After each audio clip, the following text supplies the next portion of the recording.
The race to 5G is on, and the battle for talent is getting fierce. Welcome to 5G Talent Talk with Carrie Charles, a podcast dedicated to helping you face the future workforce head on. Navigate this challenging talent landscape with innovative strategies to attract, retain, and engage people in this new world of work. Only here on 5G Talent Talk with Carrie Charles, CEO of Broadstaff Talent Solutions.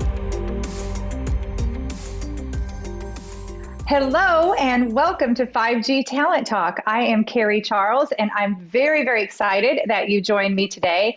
And I'm even more excited to have with me Tom Leddo. He is the Chief Strategy Officer of MD7. And I've known you, Tom, for a while now, and I'm just so excited to have you on the show today. Thank you for coming. Thank you for having me. I'm excited, and I want to congratulate you because I think 5G Talent Talk is very successful, and you're doing a great job. And I thank you because I think our industry or our segment of the industry needs the stories, needs the communication. So I think not only are you doing a great job, but you're adding a valuable service. We need more exchange of ideas, and this is facilitating that. So I really appreciate you doing it. Thank you. Thank you, Tom. It's actually a lot of fun. I enjoy it. I look forward to these conversations, and especially during the last year with COVID, because we haven't been able to see each other. So this has been the highlight of my week is, talking to people, and it's just been awesome. So thank you for that. I appreciate it. I miss the trade shows a lot. I miss the coffee. I miss the breakfast and lunch and the social piece. I mean, yes, we're doing a lot of online stuff with the trade shows, but there's the best part of the trade shows is the coffee and the meals and quite frankly, the beers in the lobby bar. And I miss that a lot. And I look forward to that coming back eventually. Oh, so do I. So do I. And, Tom, you've had an interesting journey in your professional career. I want to start there and just talk about how you got from where you are to MD7.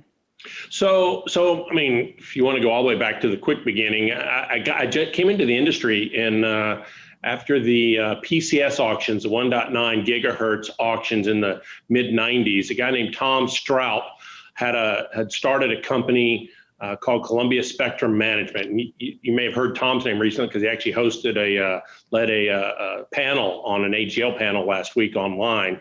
He's now president of the Satellite Industry Association. But anyway, Tom had a company that was funded by Columbia Capital up in Northern Virginia, and he gave me my start. I was hired as a microwave relocation negotiator, and I was flying all over the country. The 1.9 spectrum had just been acquired by PrimeCo and Sprint PCS and T-Mobile and Western Wireless and Bell South, and all these guys had to clear that spectrum. And I was traveling around negotiating microwave paths to be relocated, and Tom gave me my start. And I'll be honest with you, when I got in the industry, I never looked back. So I'm very grateful to him. I do bump into him from time to time, and I always thank him for giving me the start because it's 25 or however many years ago that was. It's been a great ride ever since. And then we started. MD7 was started in 2003. Michael Gianni is our CEO and founder, and I was introduced to Michael again through a mutual friend also named Tom Monroe, and he introduced me to Michael. We had a cheeseburger together in La Jolla here in Southern California, and we struck up a friendship, and I ended up joining him as he was starting up MD7, and we've been rocking and rolling ever since. So, it's almost 2 decades we've been working together. And it's been a great ride. We're having a lot of fun. Gosh, that's amazing. Almost 2 decades, the same team, the same leaders. I mean, hats off to you. That's rare that happens. So yeah, there's actually 4 of us: Michael, myself, Mark Christensen, and Mike Francis. The 4 of us are the principals of the company, and we've basically been together since the beginning of the company. So it's been a unique and a fun ride. Wow. Well, tell us about MD7, your services, who you serve, how many employees, and keep going. Okay. So let me give just a little background. There are about 400,000 cell sites in the United States currently, and roughly about the same in Europe. And underneath every one of those cell sites is some sort of real property that needs to be acquired, developed, maintained, managed, renewed, ongoing. It's a very, very big part of the industry. And Jonathan Adelstein's been on 5G Talent Talk a time or two. And I heard him a year or so ago talk about, he was estimating, I don't remember where he was getting the source, but he estimated we need probably 800,000 small cells over the next 5 or so years, and that was a year or two ago. But point being is we got 400,000, we needed another 800 or million, and we're going to end up with well over 1 million cell sites. And even though they're called small cells, you still have the same entitlements that have to be acquired. You still have all the same management, and matter of fact, it's even more complex. So MD7 for almost 2 decades has been providing solutions. We operate in 20 different countries, mainly between the United States, or North America, and Europe. And we've been providing solutions to the operators for those underlying real property assets. And it's been a great fun ride.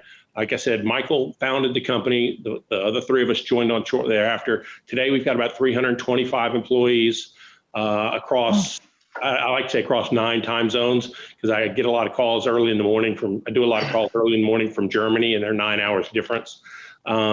It's been a great fun. We've been doing a lot of site development, landlord lease management, optimizing the real estate, the real property assets under there. So 325 people, 4 offices in Europe.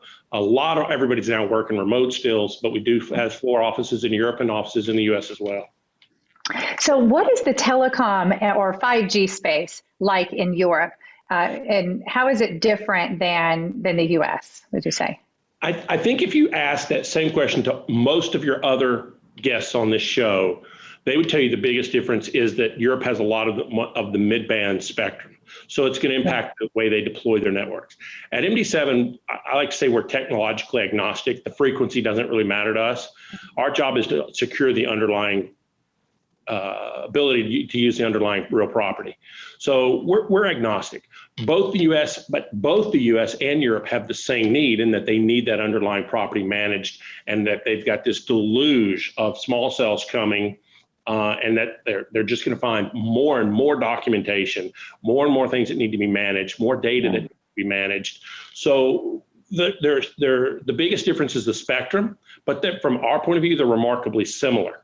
I think the biggest difference from our point of view is that in Europe, they crossed over 100% penetration, meaning everybody's got a cell phone. They crossed over that threshold several years before the US.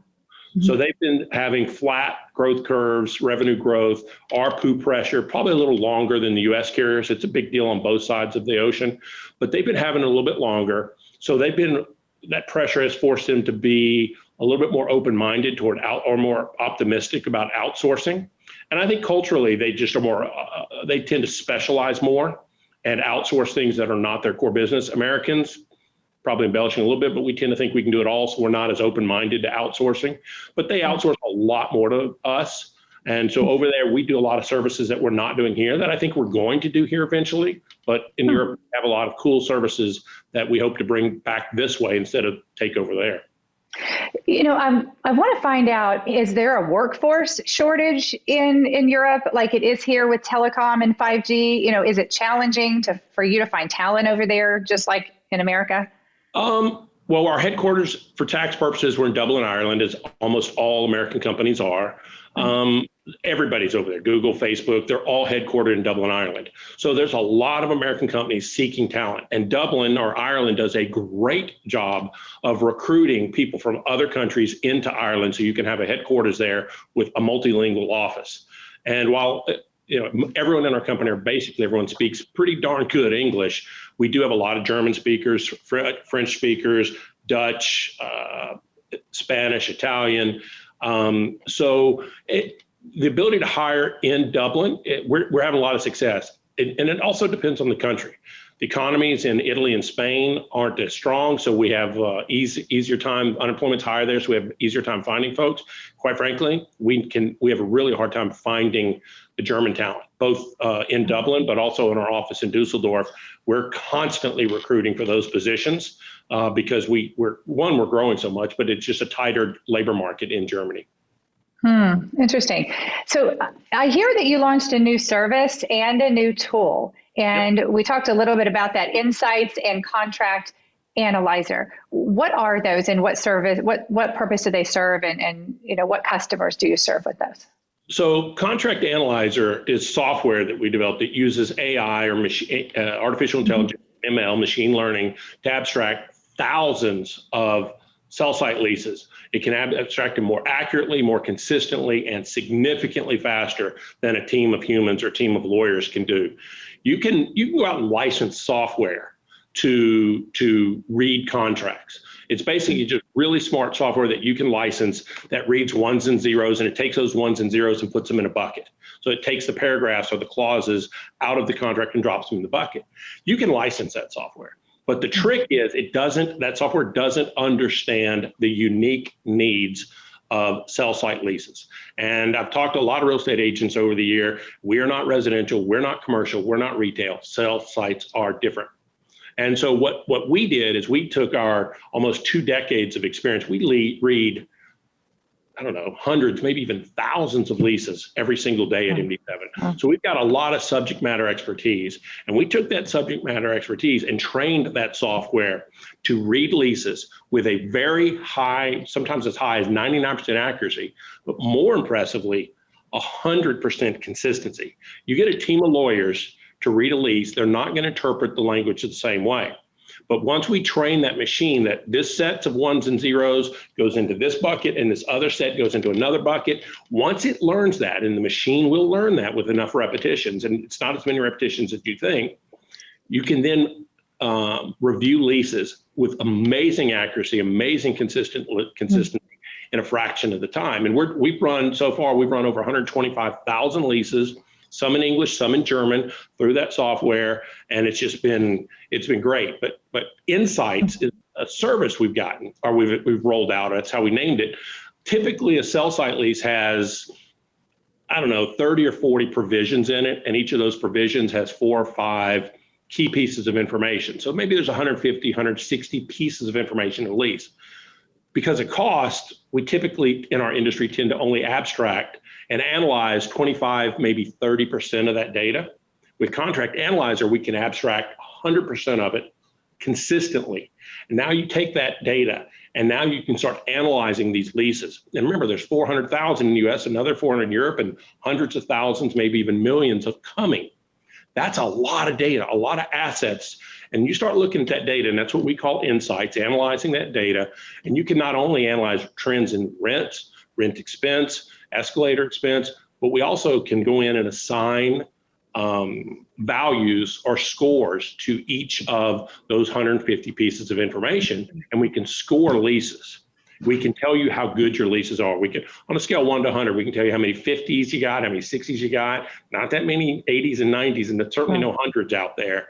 But we can score leases. And when you start scoring your leases, you start looking at how you can improve them, because that's a lot of assets that need to really be optimized, not just from the rent perspective, but the language perspective as well. So Contract Analyzer has enabled us to roll out really getting smart about how to look at this deluge of paperwork, both data and document management that's coming down the pipe.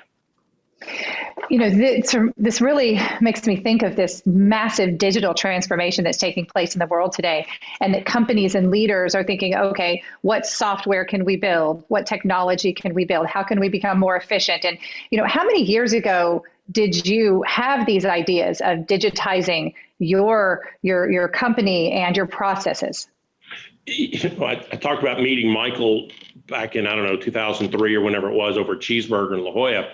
And I don't know if he had the idea of digitizing it, but he knew the leases needed to be managed better. He knew that these needed to be optimized. And quite frankly, when I remember in that conversation saying, I think it's a great idea, Michael, but I'm not sure that the industry is ready for that yet. And there was some truth to that.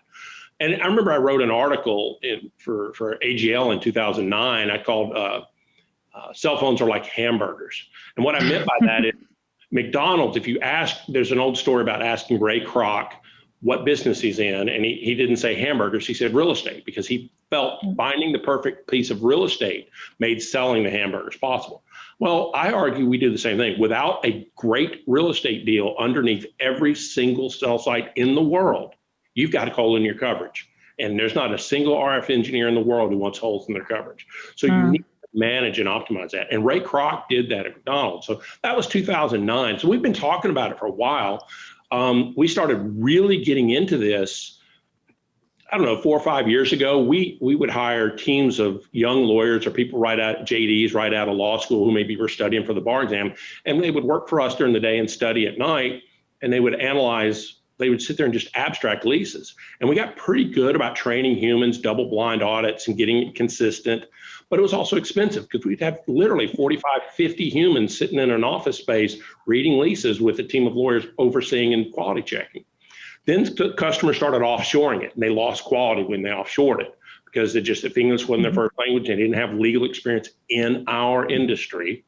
Right. They didn't have the accuracy. And that's when we said, you know what, we've got to come up with another way to do this. And then the AI software started coming out. But again, the trick was not getting the AI software. The trick was teaching that software to read our unique sets, our unique parameters, and doing it consistently. So it's been a lot of fun, and we're getting pretty good at it. Oh, that's exciting. I love to hear about new technology. So let's switch gears a bit and talk about the culture at MD7. And I see bits and pieces of your culture behind you. Heard amazing things about the MD7 culture. So what makes you different? Well, wow, I can't believe I'm saying it for the third time, but I'm going back to that first conversation with Michael. He told me when he started MD7 and we were talking about me coming on board, he didn't have any customers at the time, but he said he wanted our company to be different. And I believed him, but I wasn't sure what that meant at that time. And I wasn't sure how you maintain that. Everybody says that, but then the pressures of building a business take over and you just start focusing on the bottom line. But one of the things we did, and it took us a couple years to do them, was we worked and worked and worked on our core values. And you'd be surprised, why did it take you 3 or 4 years to write them? But it did, because they needed to be true from the heart. And so we came up with our 6 core values you see some of them hanging on the wall behind me. We talk about them every day. Literally this morning, we had a company-wide call we call the huddle, and we actually went through the 6 core values again. We talk about them almost every day. So a lot of people write core values, hang them on the wall, and then get back to business. We use them. Every decision we have to make, we filter through those core values, and it helps you make the right decisions, treat people well. And that's been the biggest difference. And the other thing is we always try and put the people first. Yes, we're in a business of transactions. We do sell sites and leases and real estate, and those are by definition transactions. But if you put the relationships before the transactions will take care of themselves, and the continuous improvement happens naturally because everybody feels like they're part of something bigger than themselves.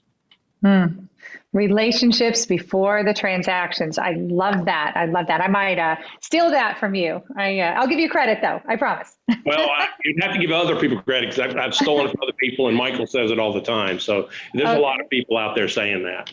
Yeah. Well, there's not a lot of people out there that are walking their talk. So kudos to you for walking that talk.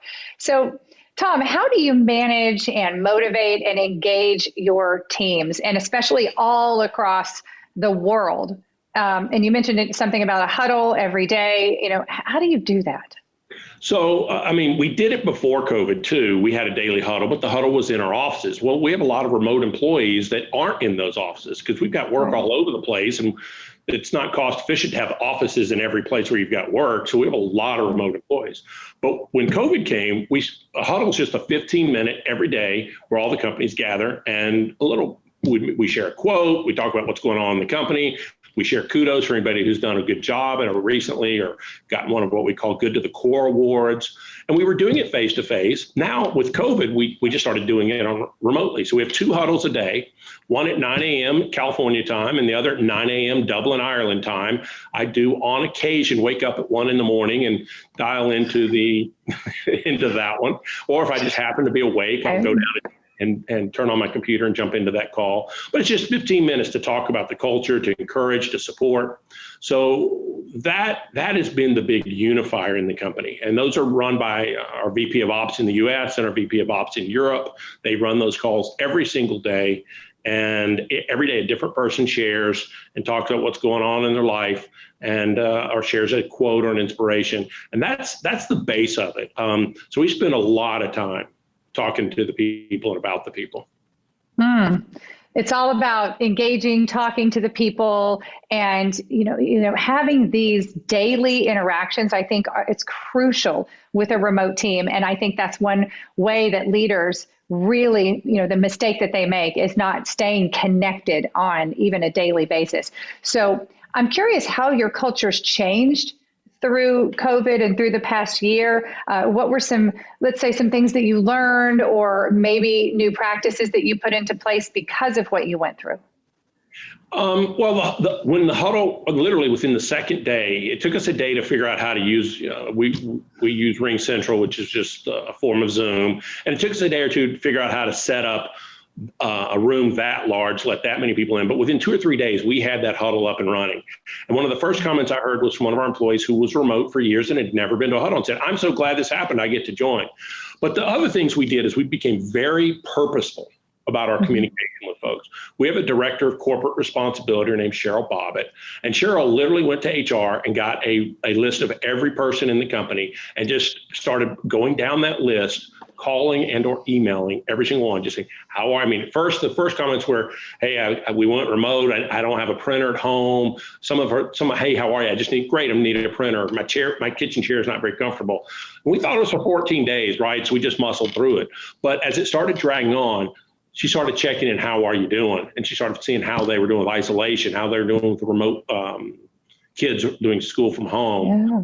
And Cheryl would purposefully go through and contact and reach out to everybody. Some would respond, some didn't respond. Some would thank her for the call and open up that they were struggling with something. And so we got very purposeful in our communication. We got very structured in our team meetings, in our smaller Zoom meetings. I will also say in the huddle, we started really trying, easier said than done, but trying to focus on gratitude. I mean, let's be honest, we're lucky. We didn't have to furlough or lay off anybody. We're essential. We're nowhere near as essential as the medical workers. Let's not even begin that. But when you push out hundreds of millions of people, you've got to have good communication. Our customers are essential and we support our customers. So we were very fortunate that we didn't have any financial impact as a company, and we started to base our gratitude on that. But we had family members of our employees who did lose their job, or who did get sick, or who did have, some had family members pass away. We needed to focus on the gratitude, but we needed to love and support those employees. So the biggest change was being more, we've always talked, but it happens naturally in the office. We had to be more purposeful. And the best part of that is the folks who've been remote for years were telling us how much, wow, I finally pulled in. And we realized, wow, we weren't pulling them in as much as we should have. So it's been good. But I still want to get back to face-to-face. Yes, so do I. So do I. Mental health is become more and more important to leaders and in business, even through COVID. And now it's a very, very big topic that everyone's talking about. And I know that you have mental health webinars each month, don't you? We call mental wellness webinars. And it started several months ago.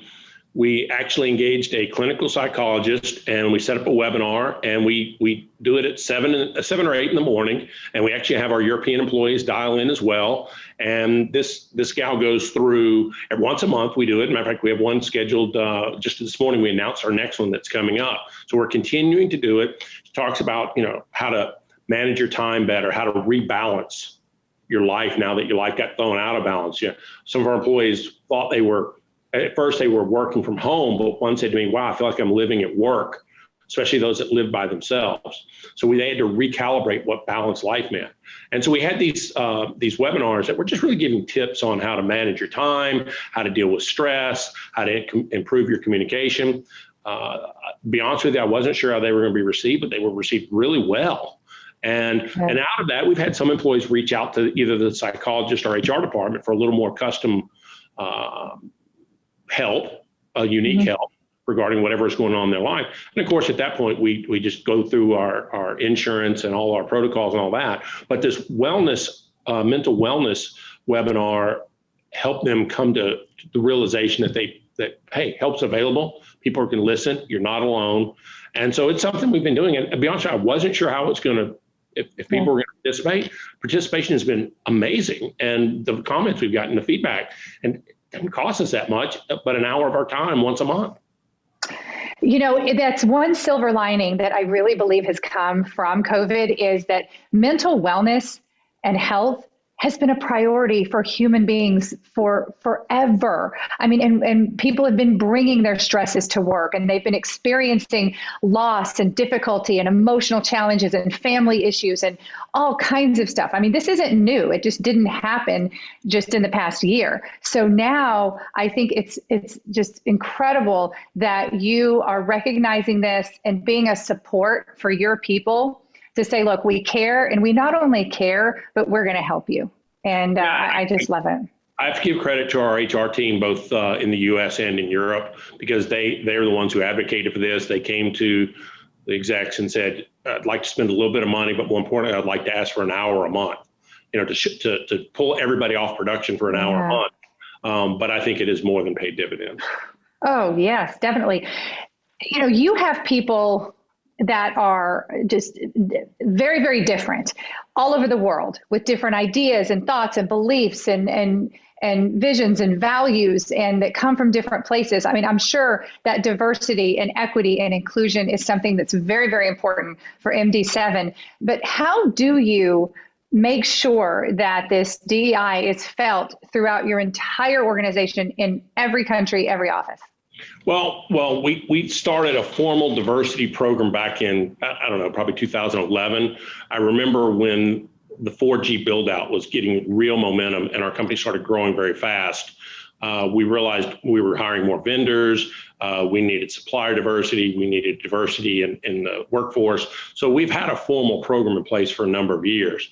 Today it's run by or headed by Lynn Witcher, who is also our general counsel. And Lynn, by the way, I'll put in a shameless plug. Lynn is doing a 10-episode webinar with series with AGL on. Yes, she is. On diversity, equity, and inclusion. And she's got, I'm not allowed to mention any names, but she's got some pretty impressive guests coming up. Yeah. And she's doing a great job with it. So, but she also heads that up for us. So she keeps once a quarter, we have a meeting where everybody comes in and updates the executives on all that. She reports on that quarterly. She actually announced we had an all company in the huddles. We have what's called What's Up Wednesday, and she announced all our diversity statistics. Very proud that our workforce is 50% diverse. So we do take measure of that. But I will tell you, here's the heart of it. The heart of it is one of our core values, and I don't know if you can see it behind. Oh, they actually can. Respect for the individual. I didn't do that on purpose. I promise. Respect for the individual is one of our core values, and it's all about meeting people where they are, understanding who they are, loving them, respecting them as a human. We all have hopes. We all have dreams. We all have fears and worries and stresses in our daily life. And yours may be different than mine, but we're both humans. And if I can meet you at that place, then you begin to have a relationship. And we may or may not be best friends, but if I respect the fact that you're going through stuff, both good and bad, and I'm doing the same, you can meet each other where you are. And that particularly is true at MD7 because we have a lot of, not only in the US, but European employees. And we have a lot of people who come from Germany or Spain or Italy and even Croatia. We have an Egyptian employee who's done some work in Egypt. So we have a lot of diverse cultures, a lot of diverse backgrounds. So it's a big deal. Lynn does a great job managing it. Dan Cooney manages it for us in Europe. And then the one cool thing we've been doing for years is what we call diversity lunches. They've gotten hampered a little by COVID, but we still do them. And this is where 8 or 10 people will go to lunch together. We rent a private room, they order lunch, and they just take turns going around the table, talking about their background, where they came from. And I'm blown away by some of the personal stuff that gets shared in those meetings. But it just allows people to be themselves. And I don't like the word safe space. It's just a space where they can be real and they share and they're open. And it's really created a mutual respect and a mutual admiration for each other. Respect for the individual is the foundation of our diversity program. And then let me just add one other thing. I also think as executives, and this is a little different, it's not typically what's said at things like this, but I think as executives, and you yourself run a business, the best thing we can do is grow our business.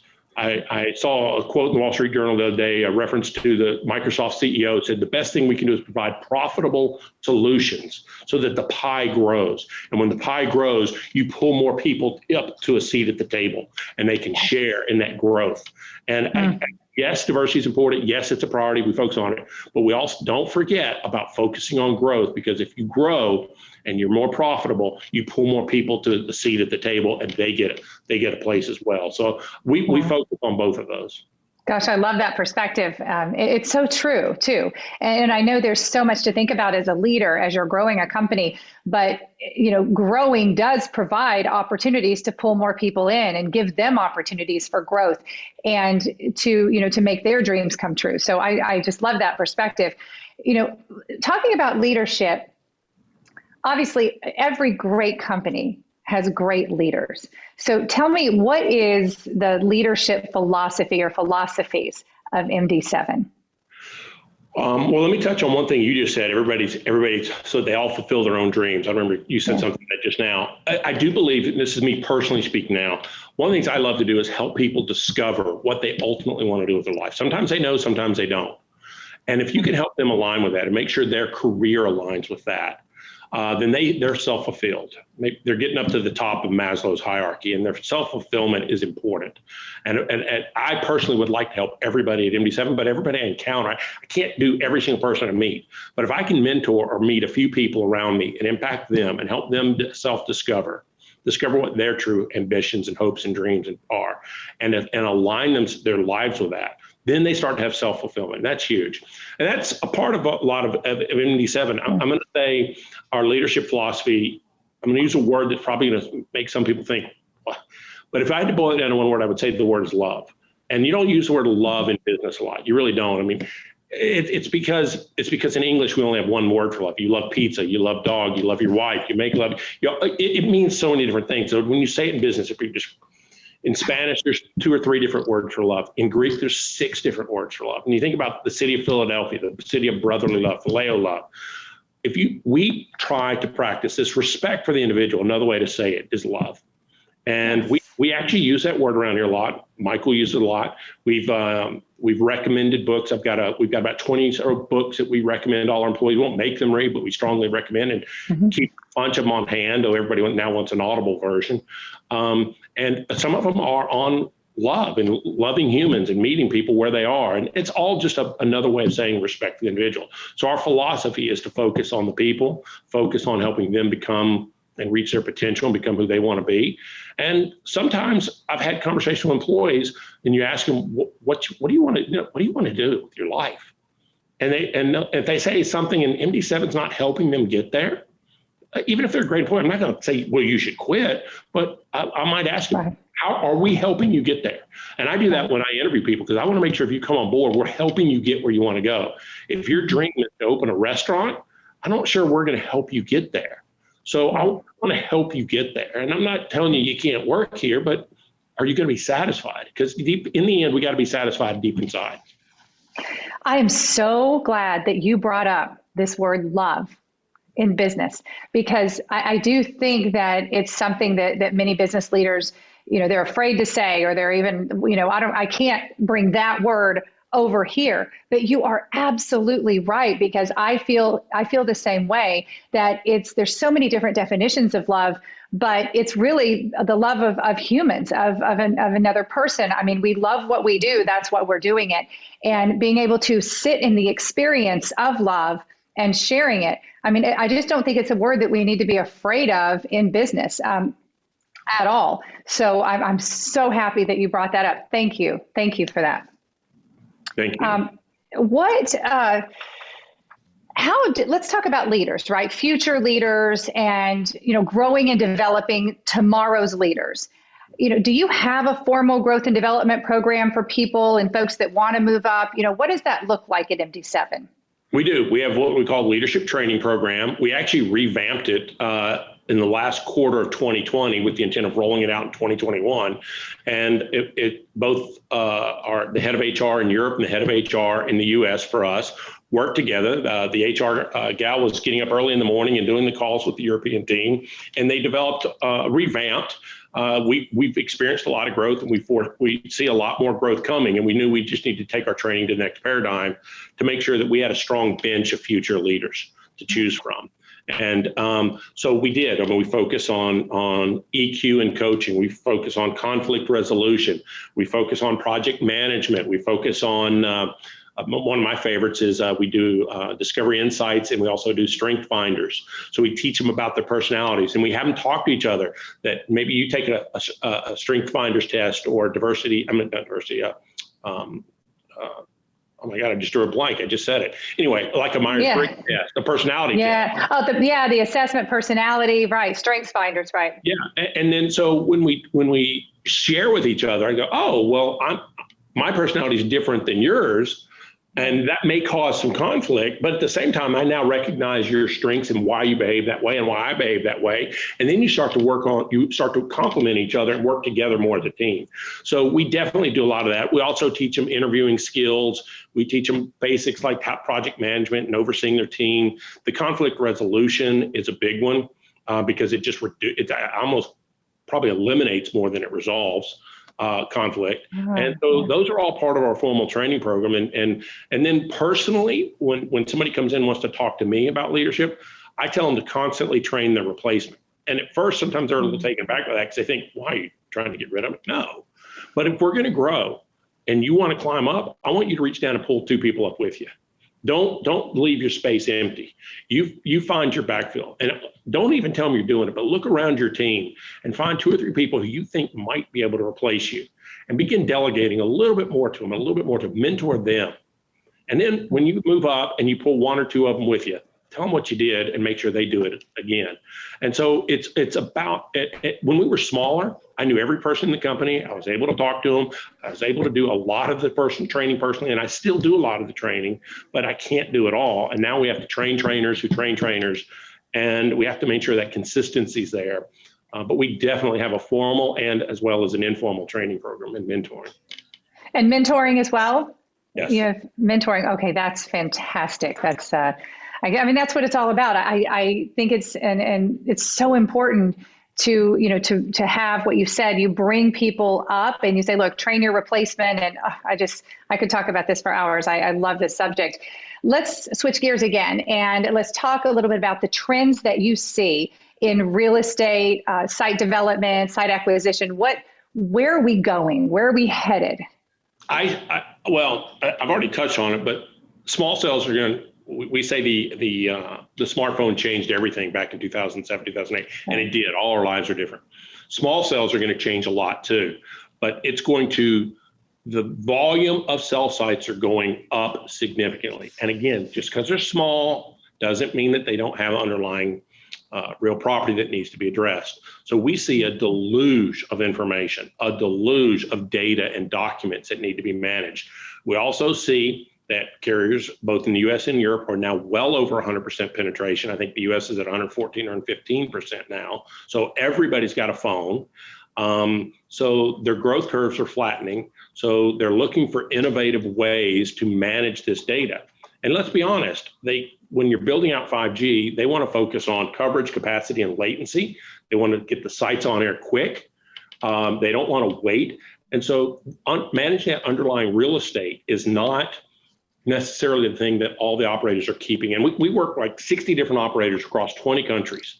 And I'm not picking on anyone, it's consistent. Their business is building those and maintaining those networks so that your phone and my phone works. And with 5G, all the businesses and enterprise applications that are going to come out are going to innovate and lead. That's all great. But at MD7, we focus on the non-sexy part underneath all that.